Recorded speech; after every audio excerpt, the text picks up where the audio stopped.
मैं doctor Shekhar Kumar, assistant professor political science, Nandlal Singh महाविद्यालय, जैतपुर, दायितपुर, सारण, जयप्रकाश विश्वविद्यालय के अंतर्गत आज आपको ई कंटेंट की श्रेणी में वीडियो क्लासेज के रूप में हम कार्यपालिका के बारे में आपके समक्ष चर्चा करना चाहेंगे।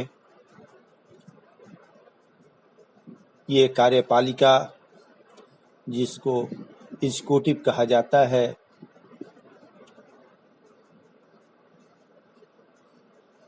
इसके बारे में हम इसके संगठन, संरचना, इसके विभिन्न कार्यों का विश्लेषण करेंगे।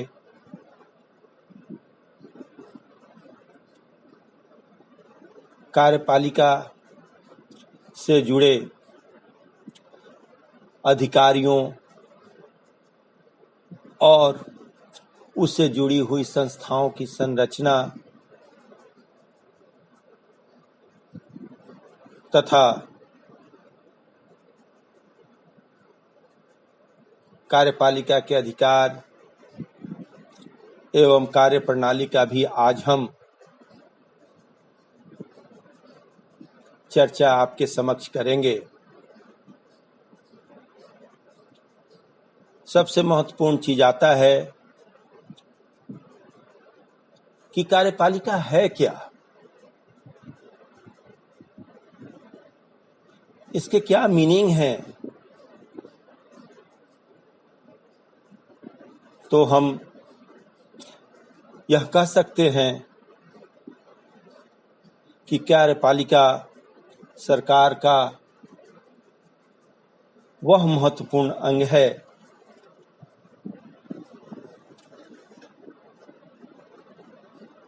जो व्यवस्थापिका द्वारा बनाए गए कानूनों को लागू करने तथा उन कानूनों को तोड़ने वालों को दंड दिलाने के लिए न्यायालय के समक्ष उपस्थित करना कार्यपालिका का प्रमुख कार्य होता है।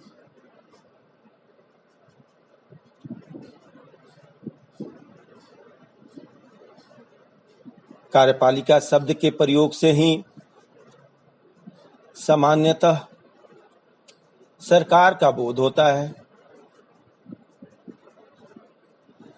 पर यदि देखा जाए, हम उस पर विचार करें, तो कार्यपालिका जो है वह संपूर्ण सरकार का द्योतक नहीं है।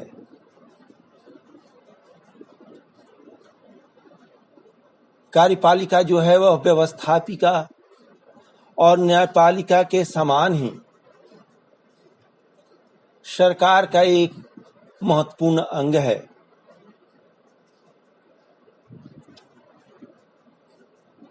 कार्यपालिका के अंतर्गत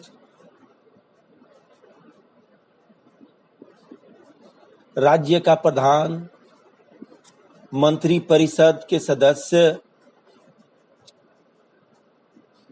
प्रशासकीय अधिकारी सभी आते हैं।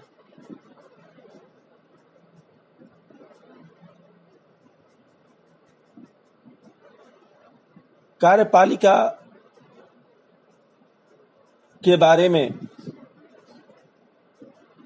हम सामान्यतः सरकार के नाम से जान लेते हैं। केवल सरकार के नाम से जान लेने से ही इसका महत्व हमें पता चल जाता है।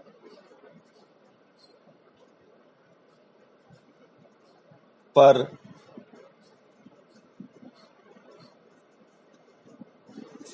कार्यपालिका के प्रशासन की जिम्मेवारी जो कार्यपालिका को संचालित करने के लिए होती है वह मंत्रियों पर होती है, किंतु स्वयं जो मंत्री हैं वह इतने बड़े कार्य को नहीं कर सकते। इसलिए इनके अंतर्गत अस्थायी प्रशासनिक अधिकारियों का जाल बिछा होता है, जो अपने कार्य में दक्ष और विशेष योग्यता रखने वाले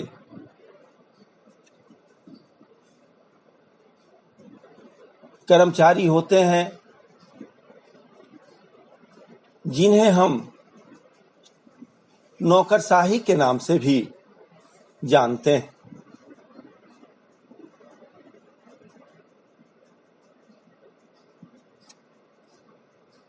कार्यपालिका में देश का प्रधान, देश का मंत्रिमंडल, छोटे बड़े वे सारे सरकारी अधिकारी सम्मिलित होते हैं, जिनका कार्य राज्य की इच्छा के अंतर्गत कानूनों को लागू करवाने से होता है।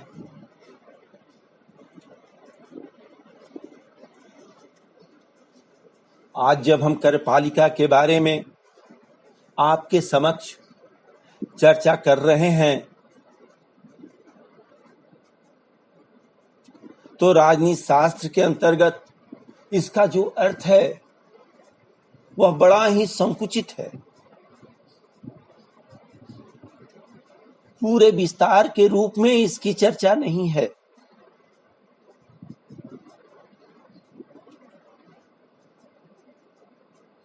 राजनीति शास्त्र के अंतर्गत कार्यपालिका का अर्थ केवल राज्य के प्रधान तथा मंत्रिमंडल से लगाया जाता है।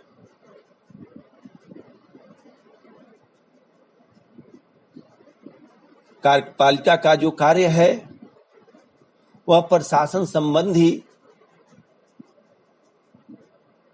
नीति निर्धारण करना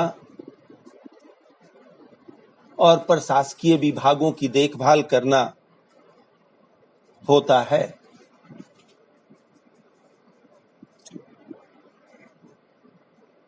हम यह जान लें कि कार्यपालिका का जन्म राज्य के विकास के साथ हुआ है। कार्यपालिका जो है वह सरकार की मूल शाखा है, जिसके माध्यम से समस्त कार्यपालिका एजेंसियां तथा संस्थाएं कानून के रूप में अभिव्यक्त राज्य के सामूहिक इच्छा को क्रियान्वित करती हैं।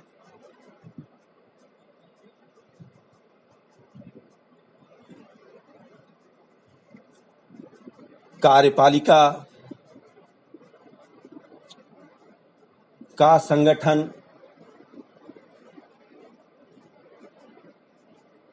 और निर्माण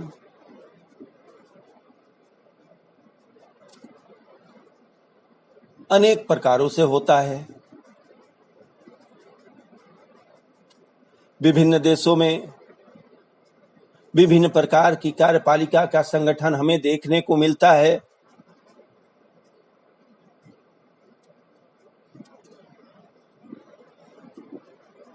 उसमें हम देखते हैं कि किसी किसी देश में वंशानुगत सिद्धांत है। इस वंशानुगत सिद्धांत के अनुसार किसी खास वंश का व्यक्ति ही कार्यपालिका का प्रधान होता है। इसका सबसे बड़ा उत्तराधिकारी, बड़ा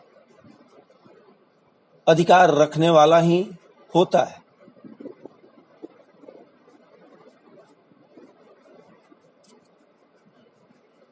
हम देखें इंग्लैंड में जैसे सम्राट जो है वह वंशानुगत है।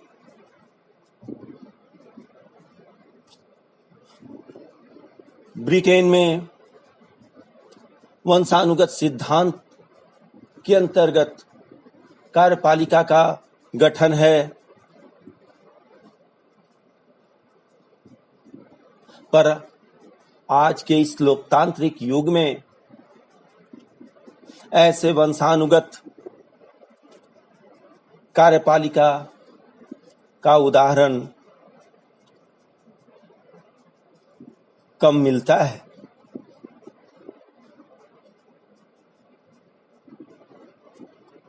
वैसे हम देखें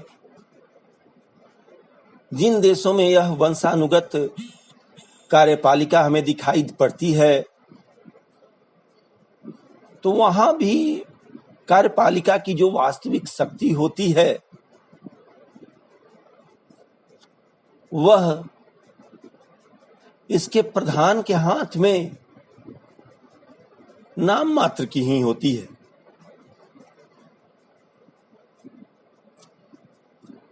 प्रत्यक्ष निर्वाचन सिद्धांत से भी कार्यपालिका का निर्माण किया जाता है।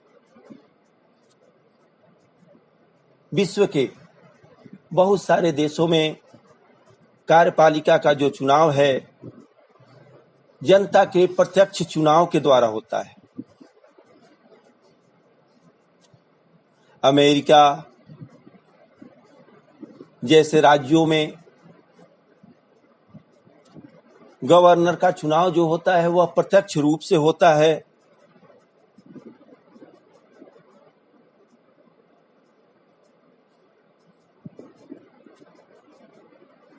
पर अमेरिका का जो चुनाव की व्यवस्था है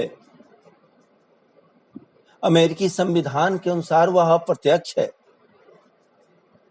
लेकिन अमेरिका के राज्यों में गवर्नरों का चुनाव जो है वह प्रत्यक्ष रूप से होता है।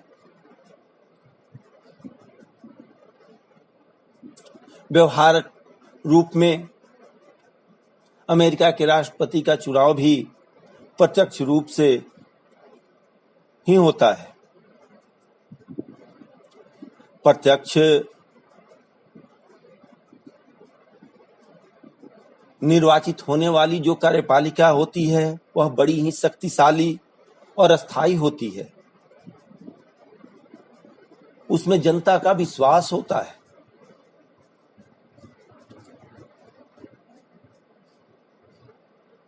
कार्यपालिका के संगठन में अप्रत्यक्ष निर्वाचन की जो व्यवस्था है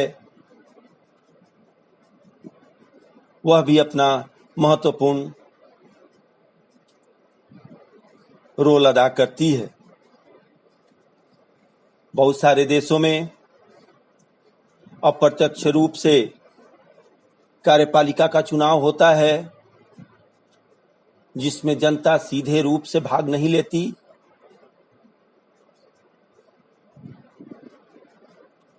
जैसे भारत में हम कह सकते हैं भारतीय राष्ट्रपति को ले सकते हैं जो भारत के कार्यपालिका का प्रधान होता है।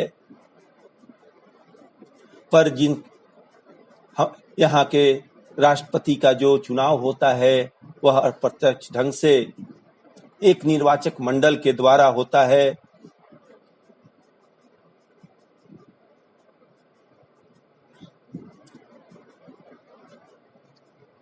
कार्यपालिका के संगठन के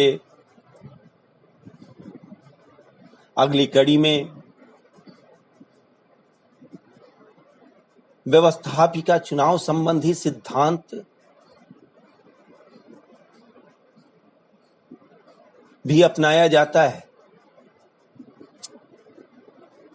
ऐसी जगहों में कार्यपालिका के प्रधान का निर्वाचन व्यवस्थापिका के सदस्य करते हैं।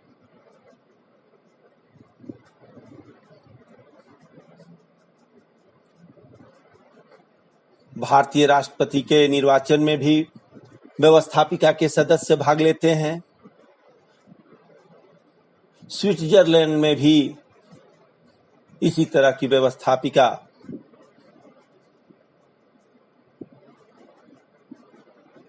को हम देखते हैं जो हमारे कार्यपालिका का चुनाव करती है। ऐसे कार्यपालिका के संगठन से व्यवस्थापिका और कार्यपालिका के बीच अच्छे संबंध स्थापित होते हैं, जिससे देश के शासन संचालन करने में काफी सहूलियत होती है।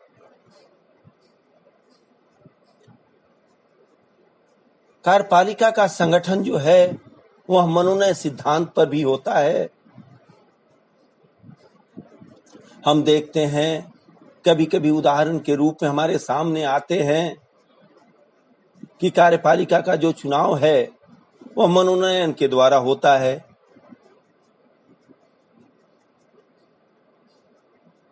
भारत के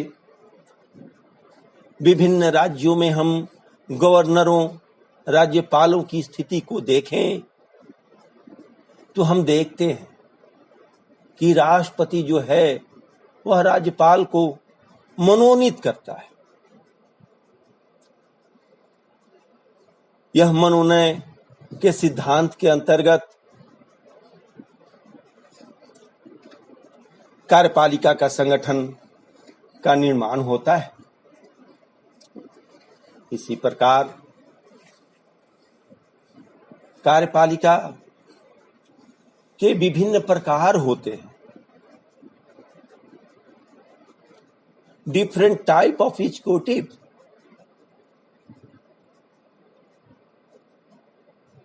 कहीं कार्यपालिका के प्रकारों का वर्गीकरण अलग अलग ढंग से होता है।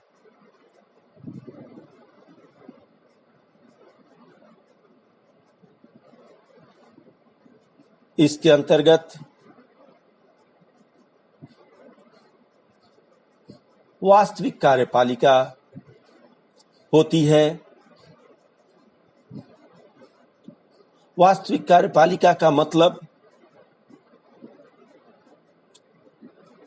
जब कार्यपालिका का जो प्रधान होता है वह नाम मात्र का न होकर अपने सभी शक्तियों का, समस्त शक्तियों का प्रयोग करता है, उसे हम वास्तविक कार्यपालिका कहते हैं। इसके उदाहरण के रूप में हम अमेरिका के राष्ट्रपति को ले सकते हैं। नाम मात्र की कार्यपालिका इसके प्रकारों के अंतर्गत आती है। जब सरकार और राज्य का जो सर्वोच्च होता है वह केवल दिखाऊ होता है, नाम मात्र का होता है, जो अपनी शक्तियों का प्रयोग खुद नहीं कर सकता, उसे हम नाम मात्र का कार्यपालिका कह सकते हैं। जैसे ब्रिटेन के जो सम्राट होते हैं वह खुद अपनी शक्तियों का प्रयोग नहीं कर सकते। हमारे भारतीय राष्ट्रपति का भी हम उदाहरण के रूप में ले सकते हैं कि राष्ट्रपति के नाम पर ही समस्त कार्य किए जाते हैं, पर राष्ट्रपति स्वयं अपने से कोई कार्य करने के लिए स्वतंत्र नहीं है। ऐसी जगहों में जो कार्यपालिका की वास्तविक शक्ति होती है वह मंत्रिमंडल के हाथ में होती।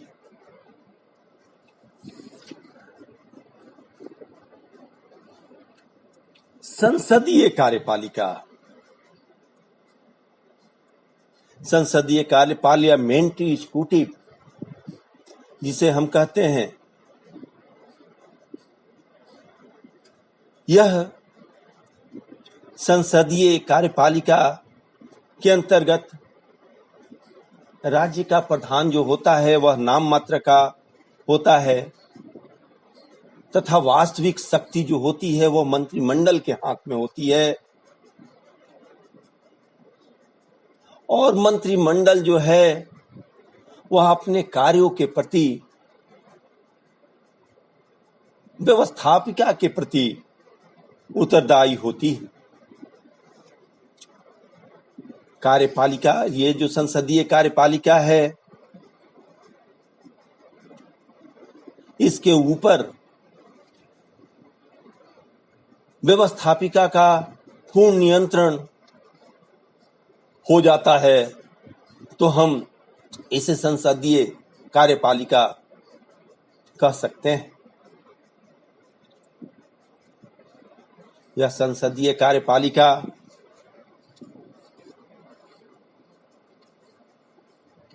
ब्रिटेन, फ्रांस तथा हमारे भारत में लागू है।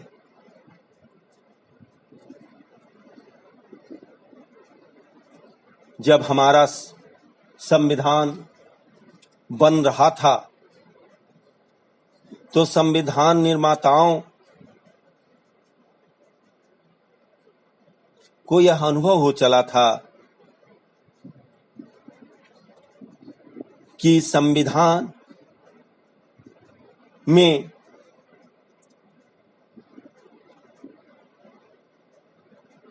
संसदीय व्यवस्था के अंतर्गत ही भारत में शासन चलाया जा सकता है।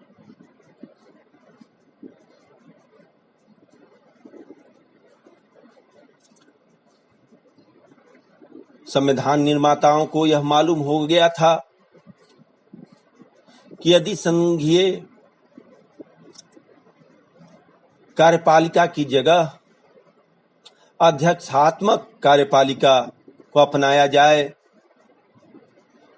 तो जो राष्ट्रपति होगा वह अत्यधिक शक्तिशाली हो जाएगा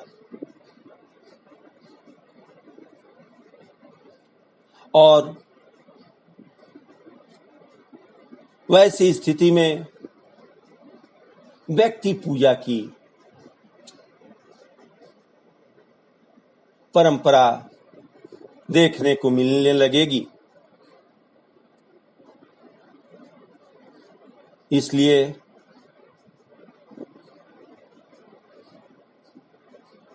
संविधान निर्माता यह चाहते थे कि ऐसी सरकार की व्यवस्था की जाए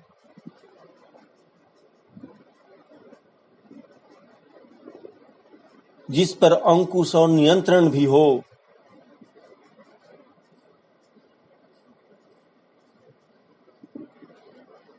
संसदीय कार्यपालिका में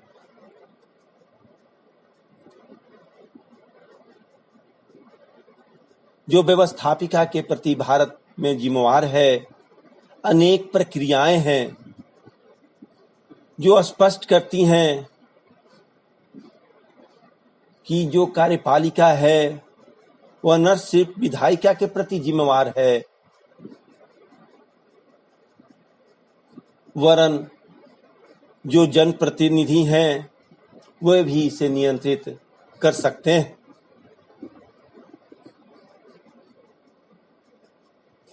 इसी व्यवस्था के तहत, इसी कारण के तहत संविधान निर्माताओं ने भारत के राष्ट्रीय और प्रांतीय दोनों जगहों पर संसदीय कार्यपालिका को अपनाया है।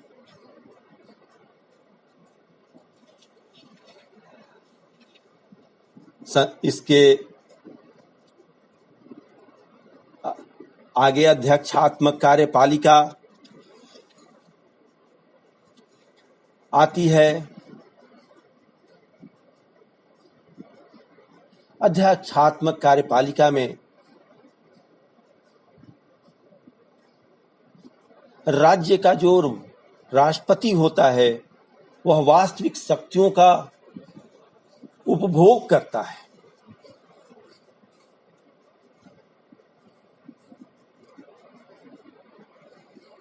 अध्यक्षात्मक कार्यपालिका के प्रधान जो होते हैं वह व्यवस्थापिका के प्रति उत्तरदायी नहीं होते। वे व्यवस्थापिका से पूर्णतः स्वतंत्र रहती है। अध्यक्षात्मक कार्यपालिका के ऊपर व्यवस्थापिका का कोई नियंत्रण नहीं रहता है। यह हम अमेरिकी कार्यपालिका में देख सकते हैं।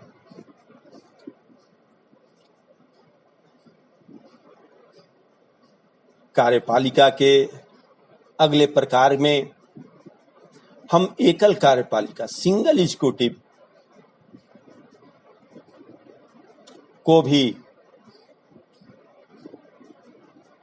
देखते हैं। एकल कार्यपालिका में जब कार्यकारिणी संबंधी नियमों पर निर्णय होने का होता है तो जो अंतिम निर्णय लेता है वह एक व्यक्ति में निहित होता है।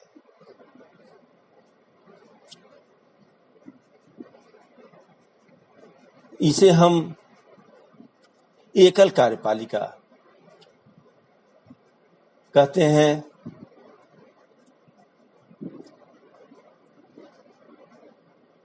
कार्यपालिका के प्रकारों में हम बहुल कार्यपालिका भी देखते हैं। विभिन्न जगहों पे बहुल कार्यपालिका में जब कार्यपालिका शक्ति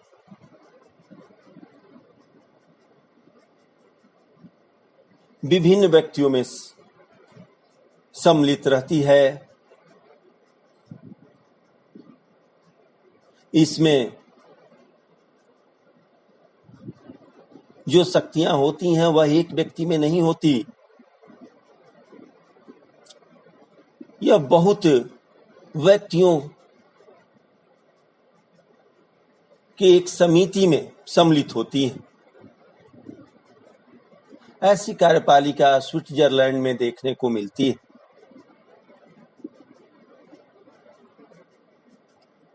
कार्यपालिका के प्रकारों में हम तानाशाही कार्यपालिका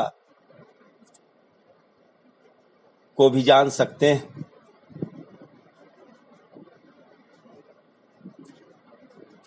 तानाशाही कार्यपालिका जो है इसमें एक व्यक्ति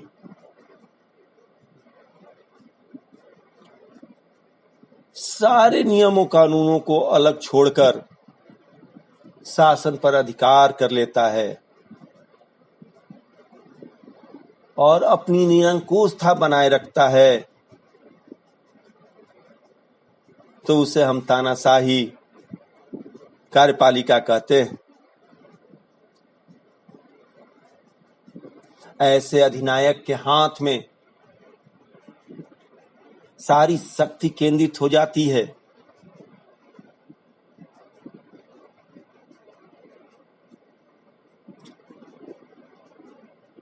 जो तानाशाही कार्यपालिका के उदाहरण के रूप में हमारे समक्ष आती है। पाकिस्तान में जब शासन सत्ता पर जियाउल हक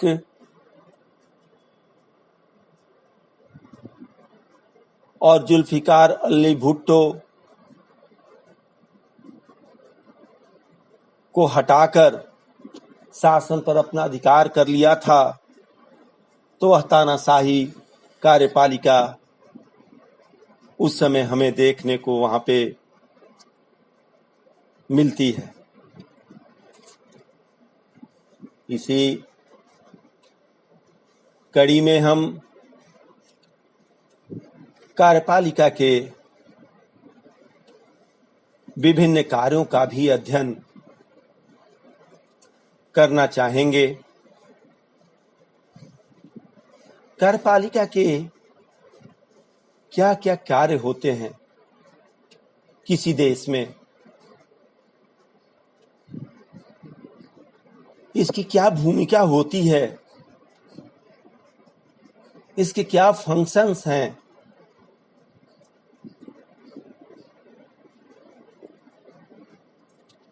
कार्यपालिका के कार्य में सर्वप्रथम हम प्रशासनिक कार्य को ले सकते हैं।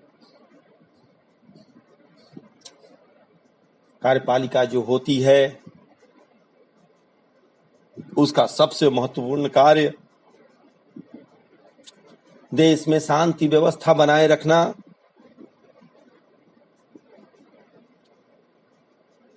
देश में सुरक्षा स्थापित करना, नागरिकों के जीवन की रक्षा करना महत्वपूर्ण कार्य है।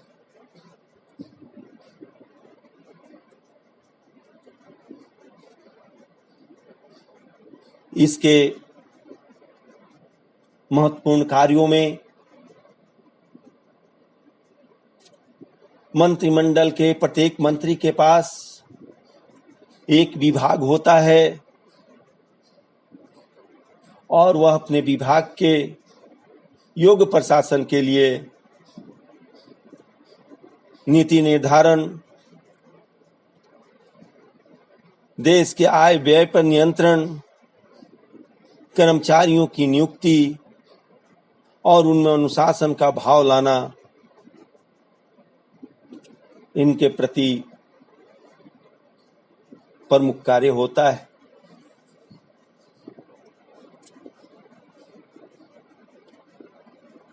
कार्यपालिका की प्रमुख जिम्मेवारी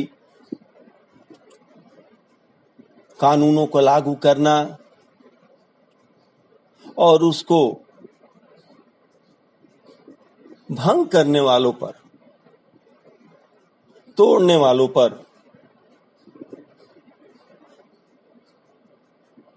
न्यायालय के समक्ष ले जाकर दंडित करवाना बहुत बड़ी जिम्मेवारी होती है। इसके अतिरिक्त रेल, तार, डाक, कृषि आदि में विभिन्न प्रकार की व्यवस्थाएं बनाए रखना आज कार्यपालिका के कर्तव्य बन गए हैं। कार्यपालिका के प्रमुख कार्यों में राजनयिक कार्य, डिप्लोमेटिक फंक्शंस भी प्रमुख हैं। कार्यपालिका विभिन्न राज्यों, देशों के साथ राजनयिक संबंध स्थापित करते हैं, दूसरे देशों के साथ वार्ता करते हैं, समझौता करते हैं, संधियां करते हैं। कार्यपालिका के अधीन ही राजनयिक कार्य के अंतर्गत युद्ध की घोषणा, करना इनका महत्वपूर्ण कार्य होता है।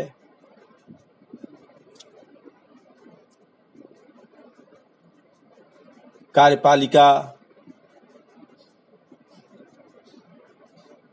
के अधीन ही राजनयिक कार्यों के संचालन के लिए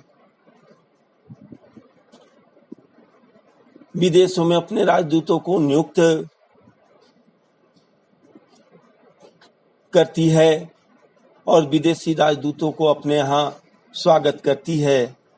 यह इसके महत्वपूर्ण कार्यों में से है। कार्यपालिका के महत्वपूर्ण कार्य में सैनिक कार्य आता है। प्रत्येक देश की कार्यपालिका का जो प्रधान होता है वह देश की संपूर्ण सेनाओं का प्रमुख होता है। अपने देश की सुरक्षा की सारी जिम्मेवारी कार्यपालिका पर होती है। इस कारण वह सेना के बड़े बड़े अधिकारियों को नियुक्ति करता है।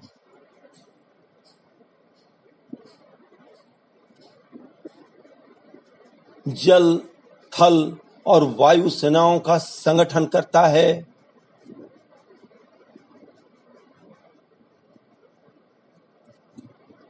और कार्यपालिका के द्वारा ही युद्ध एवं शांति की उद्घोषणा की जाती है।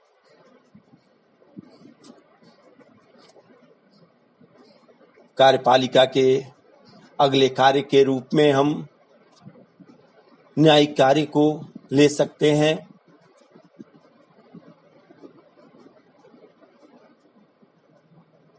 जब हम इसके कार्यों को देखते हैं तो देखते हैं हम कि कार्यपालिका के प्रधान के पास कुछ न्यायिक कार्य, महत्वपूर्ण न्यायिक कार्य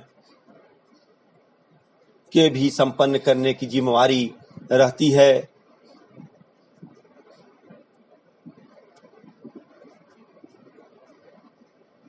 जैसे भारत में, अमेरिका में जो कार्यपालिका का हमारा प्रधान राष्ट्रपति होता है वह केवल न्यायाधीशों की नियुक्ति ही नहीं करता है, उनके पास न्यायिक कार्य में अपराधियों को क्षमादान करने योग्य कुछ कार्य भी होती हैं, कुछ शक्तियां भी होती हैं। अगले कार्य के रूप में हम वित्तीय कार्य को ले सकते हैं। कार्यपालिका का जो कार्य होता है वह जनता पर टैक्स लगाने का होता है। जनता के टैक्स को बढ़ाने और घटाने का दायित्व भी वित्तीय कार्य के अंतर्गत कार्यपालिका के पास रहता है।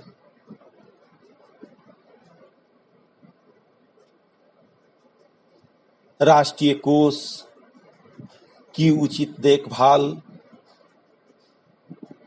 करने के लिए एक विभाग होता है जिसे हम वित्त विभाग कहते हैं, जो वित्तीय कार्यों को देखता है। कार्यपालिका के अगले कार्य के रूप में हम विधायी कार्य, लेजिस्लेटिव फंक्शंस को ले सकते हैं।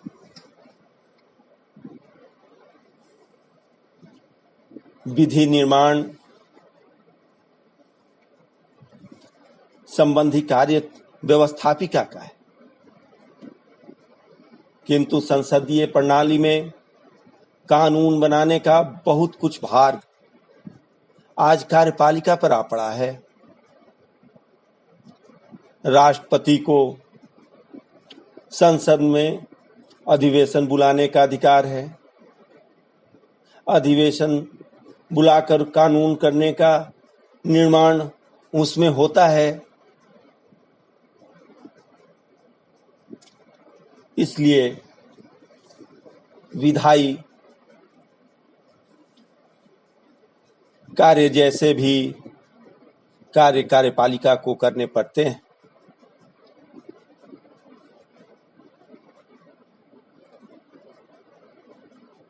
इस कार्यपालिका के कार्यों की कड़ी में बहुत सारे अन्य कार्य भी आ जाते हैं। देश के ऊंचाई पर ले जाने के लिए वह अन्य महत्वपूर्ण कार्यों को करती है। कार्यपालिका आर्थिक प्रगति के लिए विभिन्न प्रकार की योजनाएं बनाती है,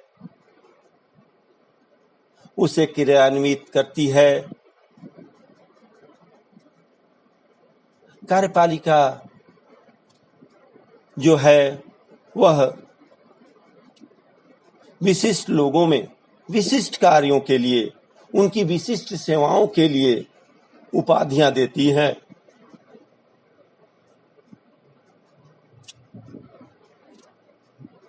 ताकि अन्य लोग भी विशिष्ट कार्य कर सकें, देश को आर्थिक प्रगति की ओर ले जाएं। आज के युग में लोक कल्याणकारी एवं समाजवादी भावना के विकास के चलते राज्य के कार्य क्षेत्र में काफी वृद्धि हुई है। कार्यपालिका जो है वह केवल पुलिस राज्य की भूमिका ही नहीं निभाता, वरन राष्ट्रीय जीवन के अन्य पहलुओं पर भी अपना ध्यान रखता है। कार्यपालिका के कार्यों में बहुत विस्तार हो जाने के कारण व्यवस्थापिका के जिम्मे बहुत सारे काम हो गए हैं।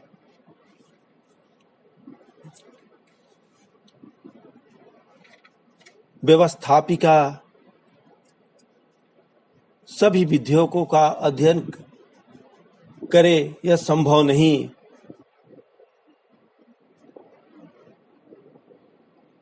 इसके लिए प्रदत्त विधायन के तहत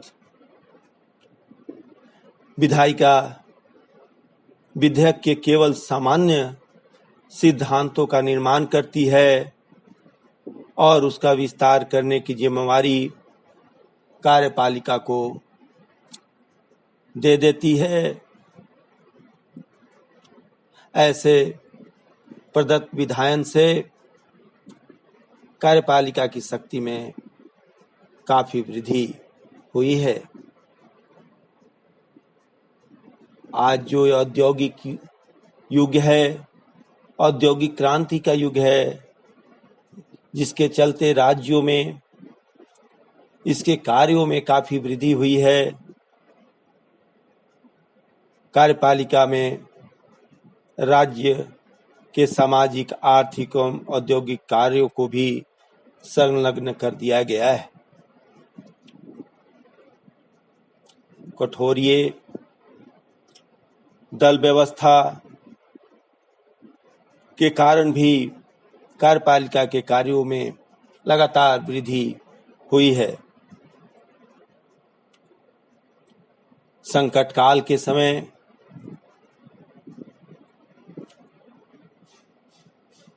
विश्व के लगभग सभी देशों में कार्यपालिका को संकटकालीन अधिकार प्रदान किए गए हैं,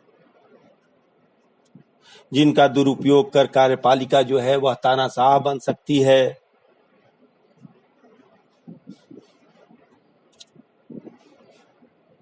प्रशासकीय संगठन की लोकप्रियता में कार्यपालिका का इतना अधिक विस्तार हुआ है कि वह स्वाभाविक ढंग से भी अपनी शक्तियों को बढ़ा रही है। कार्यपालिका में दलीय अनुशासन के चलते भी शक्ति में काफी वृद्धि हुई है, क्योंकि दलीय अनुशासन के नाम पर व्यवस्थापिका का कोई भी सदस्य कार्यपालिका का विरोध नहीं कर सकता। कार्यपालिका के कार्यों में वृद्धि के लिए विभिन्न कारणों के विश्लेषण के बाद हम कह सकते हैं कि आज कार्यपालिका की शक्तियों में अप्रत्याशित वृद्धि हुई है। आज कुछ लोग कार्यपालिका की बढ़ती हुई शक्ति को कार्यपालिका के तानाशाह के नाम से संबोधित करती है।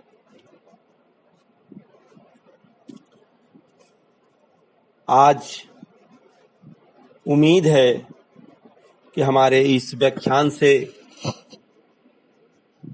कार्यपालिका के मुख्य कार्य, इसके महत्व पर सटीक जानकारी आपको समझ में आई होगी। धन्यवाद।